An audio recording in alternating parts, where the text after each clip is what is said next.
If you're watching here in the U.S., I hope you had a great Labor Day weekend. I hope you also had a chance to see my Sunday column about the connections between Hurricane Harvey and climate change. But I want to talk about something today that is really important and also quite distant, though, and not part of the conversation at the moment. It's about Congo, one of the most important countries of Africa, one of the potentially wealthiest ones, yet one that has been haunted by tragedy for 20 years now. The International Rescue Committee says that it has been the site of the most lethal conflict since World War II because of internal fighting. And I haven't been able to report from there because President Kabila denies me a visa, denies most journalists a visa. But the next best thing, I've invited here Governor Katumbi. He was a very, very popular governor in Congo, is running for president. But the problem is President Kabila doesn't want to leave, doesn't want to hold elections. And so Governor Katumbi is exiled right now. But thank you for coming by. Thank you very much. And I invite you to send in questions for Governor Katumbi about Congo, about U.S. policy toward Congo or the region, about corruption, which is a huge issue in Congo. But let me start, with the situation in Congo. President Kabila keeps hanging on long after he should have left office. These elections just don't materialize, and I guess I'm afraid that we're going to see more violence in a country that has already seen way too much, and that there are going to be protests on the street by your supporters, and that they are going to be mown down with gunfire. Yes, what's happening is in Congo there is a big total crisis with President Kabila because today everything is organized by President Kabila not to have election.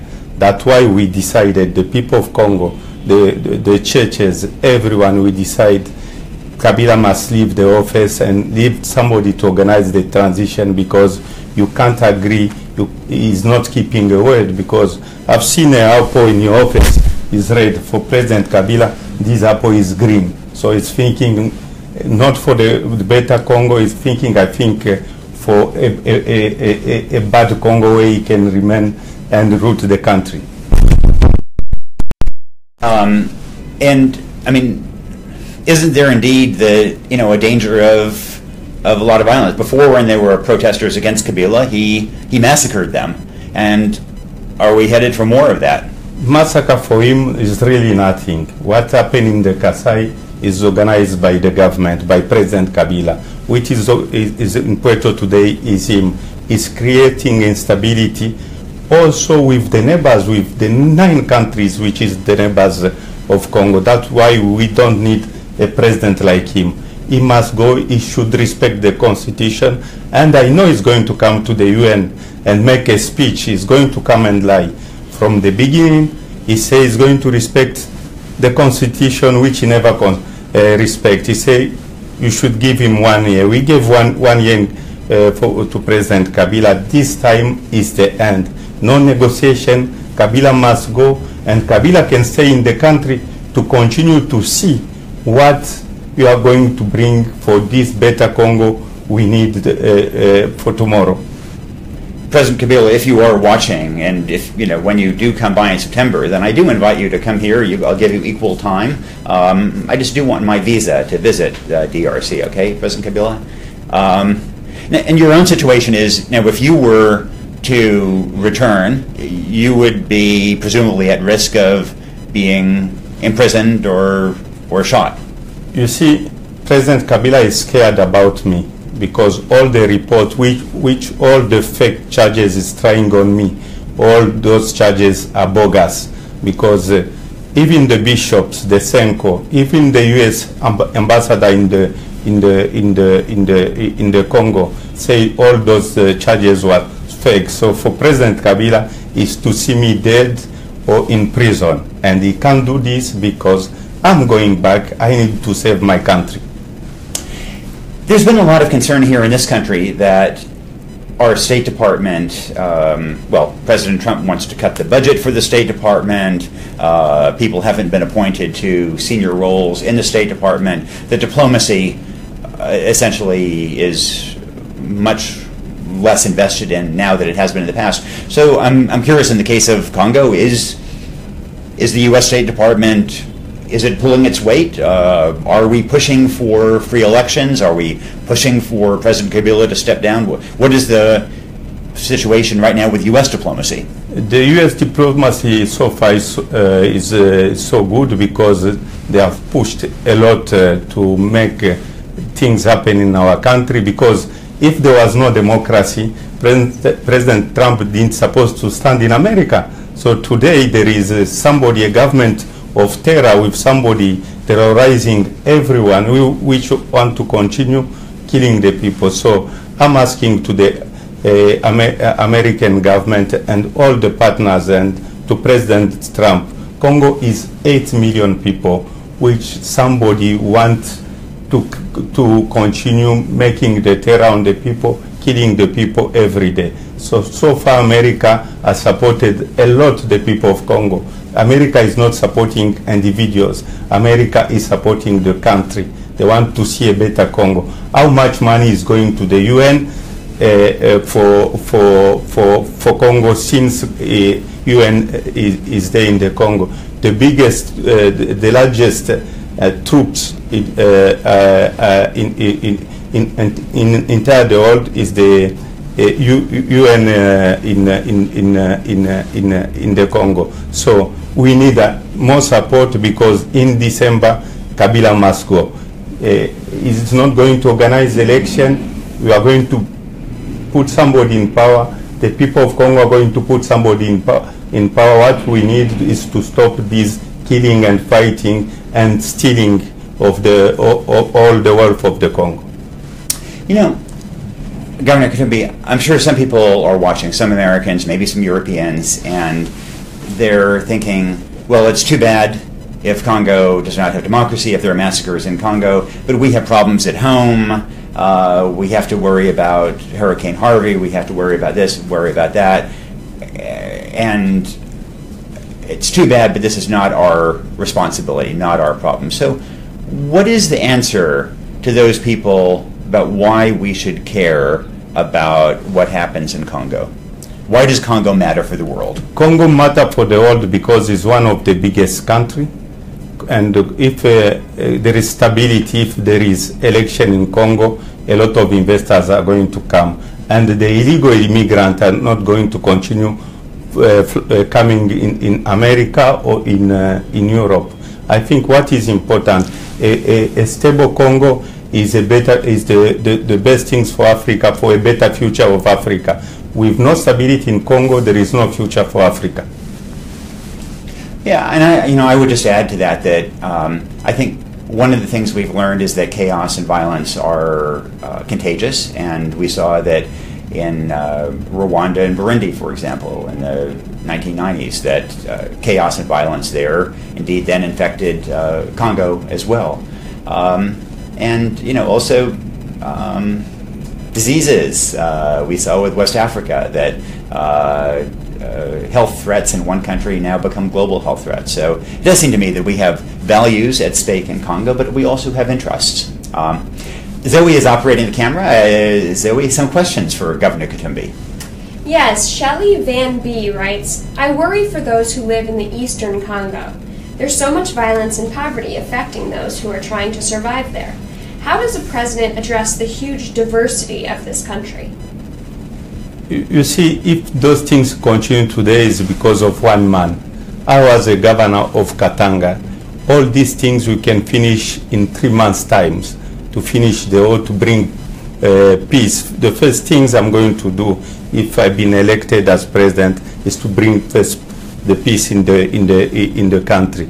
And what is important, we need to have peace. People have suffered a lot. Since President Kabila is over 3 million people which have been killed in the east of the Congo. And we can't continue with somebody is like a 747 with no pilot. He's going to kill everyone. So today in the Congo there is no pilot. the hope is for Kabila to go, for at least to bring peace in the Congo. And how confident are you that you will be the pilot of that 747 a year from now, or 18 months from now?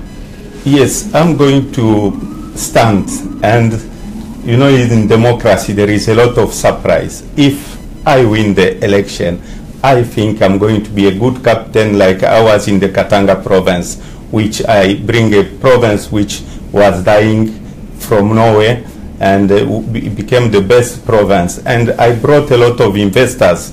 Over $30 billion was invested. So I'm going to try and call all the investors to bring back on the international community, not to run the country like President Kabila is running, like his only boutique with his family. Because if you can see all the reports you are reading in the newspaper, it's sad and it's a shame for a Congo which I like to make a better Congo, for everyone to come and see the change. And that's why I want President Kabila to stay and to see when I'm going to be the captain on that country, to see the change. One of the huge issues for Congo, and indeed for many other countries in the region, across Africa and much of the world, is corruption. And I mean, frankly, Western companies that are active in the region often are part of the problem and feed that corruption. One thinks of oil and gas in your neighbor to the south, Angola. What responsibility does the West have, if any, to address this kind of corruption? And what can we do to try to limit it so that the wealth of these countries benefits the people and not the president? The problem is impunity, you understand, because there is a lot of impunity.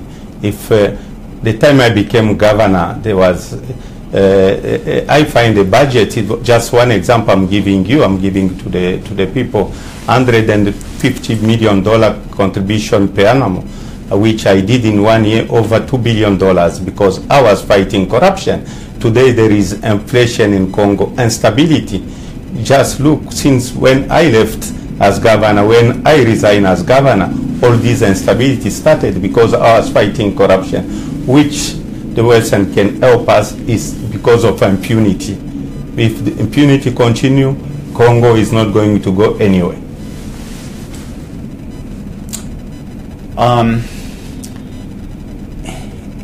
And I mean, much of Africa is indeed thriving economically, politically.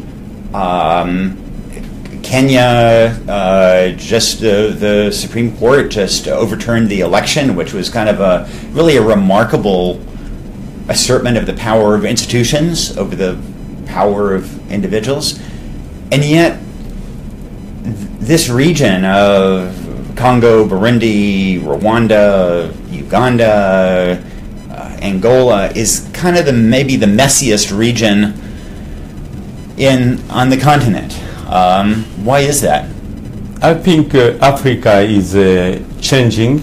Africa is changing. What happened in Kenya, the Constitution Court, nobody believed that the people can do it.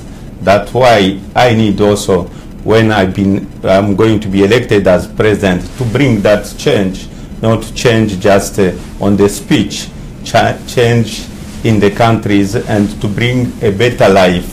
Because you see, for Congolese to be respected, to bring peace with the neighbors for everyone, we need to have a strong leadership. Today in Congo there is no leadership. It's like people are gambling today. President Kabila is gambling in the country, so the country doesn't have any way he's taking the country. So I think what is important first for me is my country. Before I look about my neighbors, I want to do the best things for Congo, at least to bring peace with the neighbors, and to trade with the neighbors, to trade with everyone, with international community, in transparency. Well, I want to thank you very much for coming by and for joining the conversation. And I also do want to say to President Kabila that one reason I wanted to have this conversation is that, these days, so much of the American conversation is just focused on politics and President Trump that I think it's easy for us to ignore things happening a long way away. And I think this is going to be a really dangerous time in Congo in the coming months. And I want you to be aware, President Kabila, that indeed the world is watching. Thanks very much.